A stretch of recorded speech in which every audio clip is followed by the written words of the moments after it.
अस्सलाम वालेकुम दोस्तों, आज की इस वीडियो में हम बात करेंगे इन्फिनिक्स मोबाइल के हवाले से। जैसे कि आपको पता है, इन्फिनिक्स का मोबाइल आपको एक अच्छा लुक वाला मोबाइल बहुत ही अच्छी कॉस्ट में मिल जाता है बनिस्बतन अगर आप कोई दूसरी ब्रांड देखते हैं तो उसमें आपको वही मोबाइल कुछ ऊपर पैसों का मिलता है। जैसे काफ़ी फ़र्क होता है इन्फिनिक्स और दूसरे ब्रांड के मोबाइल में।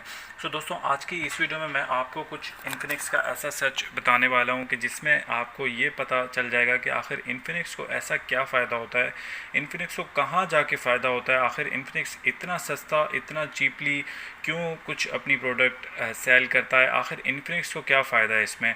सो दोस्तों, यही सारी चीज़ें आज की इस वीडियो में आपको मैं बताऊँगा। आपने जस्ट वीडियो एंड तक देखना है और चैनल को सब्सक्राइब करना है, क्योंकि हम आपके लिए इसी तरह की वीडियोस लाते रहते। चलिए स्टार्ट करते हैं। सबसे पहले आपको मैं थोड़ा सा इन्फिनिक्स का इंट्रोडक्शन बताता चलूँ। Infinix not a new company. कुछ लोग सोचते हैं कि इन्फिनिक्स नई कंपनी है, इन्फिनिक्स अभी 2 या 3 साल हुए हैं, इन्फिनिक्स दरियाफ्त हुई है, डेवलप्ड हुई है। ऐसा नहीं है। इन्फिनिक्स 2013 में डेवलप्ड हुई थी और ये हांगकॉन्ग बेस्ड कंपनी है। बेसिकली हांगकॉन्ग में इसका जो हेड ऑफिस है वो हांगकॉन्ग में है। हांगकॉन्ग में इनके जो मोबाइल्स वगैरह है वहाँ से ही मतलब और अदर कंट्रीज़ में ये सेल करते हैं।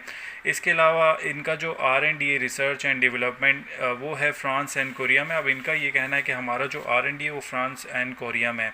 अब आई थिंक मैं ये नहीं मानता कि फ़्रांस एंड कोरिया में इनका R&D होगा, क्योंकि फ़्रांस एंड कोरिया एक ब्रांडेड कंट्रीज़ हैं। वहाँ पे आपको ब्रांडेड, जैसे फॉर एग्जांपल सैमसंग है। सैमसंग की अगर हम बात करते हैं तो सैमसंग का मोबाइल आपको एक अच्छा मतलब प्रेफरेंसी से मिलेगा और उसमें कॉन्फ़िगरेशन भी एक बहुत अच्छी होगी। उसमें जो पार्ट्स यूज़ हुए हैं वो आपको मैं बताऊंगा, वो आपको ऐसा लगेगा कि हाँ वाकई ये चीज़ एक फ्रांस एंड कोरिया में इसका R&D रिसर्च एंड डेवलपमेंट हो सकता है ना बानिस्बतन इन्फिनिक्स का। आप यूज़ करने के बाद आपको शायद पता चलेगा कि इन्फिनिक्स का R&D जो है वो फ्रांस और कोरिया में नहीं हो सकता है। ठीक है दोस्तों, एक हो गया R&D। ठीक है, अब R&D क्या मैं बात करता हूँ तो R&D अगर हम दूसरी दो कंपनीज़ की बात करते हैं, एप्पल एंड सैमसंग, इनका R&D ऐसा है कि इनका अगर आप देखते हैं तो इनका मंथली तकरीबन 5 से 6 प्रोडक्ट्स लॉन्च होती है हर मंथ में।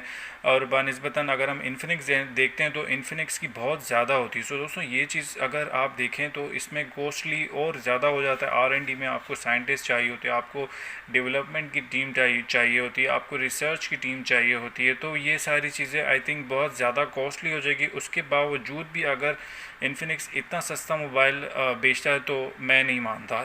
एक चीज़ हो गई ये।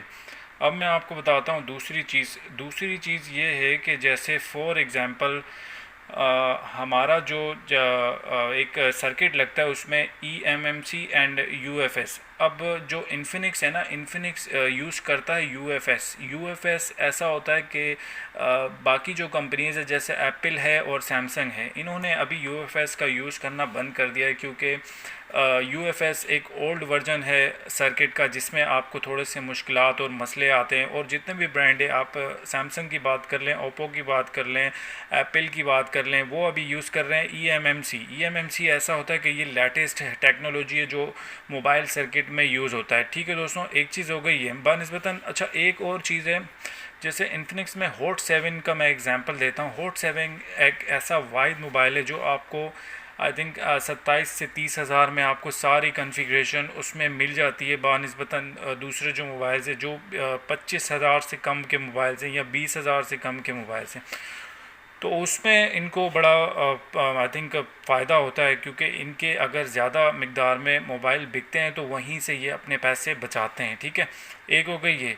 अब दूसरा, इनका जो सेंसर होता है ना, सेंसर वो होता है लोकल। आपने यूज़ किया होगा इन्फिनिक्स का मोबाइल, कहीं ना कहीं 5 मंथ बाद या 6 मंथ बाद इन्फिनिक्स का मोबाइल आपको थोड़ा सा मतलब एक प्रॉब्लम करता है और आपको वो भी तंग करता है। ठीक है दोस्तों, एक हो गया ये। अब मैं आपको लास्ट एक ऐसा वैलिड पॉइंट बताता हूँ जिससे आपको ये पता चल जाएगा कि वाकई मैं जो बता रहा हूँ वो बिल्कुल सही है। उसमें ये है कि आपने अक्सर चार्जिंग की टाइप देखी होगी, वो हर मोबाइल में इनका एंड्रॉयड है। सी टाइप आपको कभी भी आई थिंक इनके किसी मोबाइल में भी आपको नज़र नहीं आया होगा। तो ये बहुत बड़ा फैक्टर है कि सी टाइप जो होता है वो दूसरी ब्रांड यूज़ करती हैं, बड़ी ब्रांड यूज़ करती हैं, जैसे एप्पल है, इसके अलावा ओप्पो है, इसके अलावा सैमसंग है। तो ये सारे जो है वो सी टाइप बहुत ज़्यादा कॉस्टली पड़ता है। तो वो इसमें भी जो है वो इन्फिनिक्स कुछ ना कुछ अपना कॉस्ट बचाता है। तो चार्जिंग भी आपको ये बहुत ही वैलिड पॉइंट आई थिंक नज़र आएगा, क्योंकि आपको कहीं ना कहीं आपने एक चीज़ और भी नोट किया होगा, जो ये चार्जिंग आईसी यूज़ करते हैं इन्फिनिक्स का मोबाइल, कहीं ना कहीं जाके अगर आप 6 मंथ या आप 1 ईयर यूज़ करते हैं तो आपका वो मोबाइल आफ्टर 1 ईयर या 6 मंथ बाद जाके आपको वो तंग करता है मोबाइल, आपकी चार्जिंग में इशू आता है, आप उसमें आई थिंक चार्ज नहीं कर सकते हैं मोबाइल, बहुत ज़्यादा उसमें आपका वो चार्जिंग पीता है। ठीक है दोस्तों, एक चीज़ हो गई है।